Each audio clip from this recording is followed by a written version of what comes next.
இந்த மழை காலத்துல நெறைய பேருக்கு ரொம்ப ஜாஸ்தி வந்து அடுக்கு தும்மலாவோ, இல்லாட்டி இருமல் வருது. காய்ச்சல் பயங்கர பீக்குக்கு போது. 103 அது மாரி போது. இறங்குறதுக்கு ரொம்ப சிரமப்படுறாங்க. குழந்தைங்க ரொம்ப சஃபர் ஆறாங்க. அவங்கள்ட்ட இருந்து நம்ம பெரியவங்களுக்கு வந்தாலும், அவங்களுக்கு அதுக்கு மேல சஃபர் ஆறாங்க. 1 வாரம் வந்து அந்த காய்ச்சல் வந்து மாட்டேங்குது.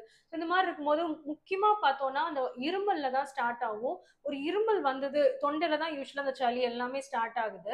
ஸோ அந்த தொண்டையில ஸ்டார்ட் ஆகும்போது என்ன பயங்கரமான ஒரு இருமல் வரும். என்ன மாத்திரை போட்டு, எவ்ளோ சிரப்பு, எவ்ளோ கஷாயங்கள் போட்டாலுமே அது கேட்க மாட்டேங்குதுங்க. ஸோ இதுக்கு ஹோமியோபதியில முக்கியமா ஒரு 3 மருந்து சொல்றேன். அக்கோனைட் 30, ஸ்பான்ஜியா 30, பிரயோனியா 30.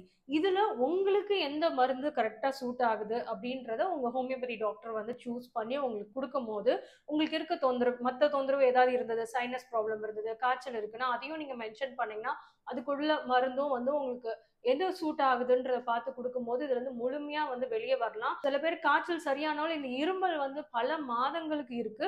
ஸோ இது எல்லாமே இந்த மருந்துல வந்து நம்ம கட்டுப்படுத்தலாம். ஸோ ஒன்ஸ் சரியாயிடுச்சுன்னா திரும்பி வராது. ஸோ இந்த ஒரு காரணத்துக்காக கண்டிப்பா நீங்க ஹோமியோபதி ட்ரை பண்ணி பாருங்க.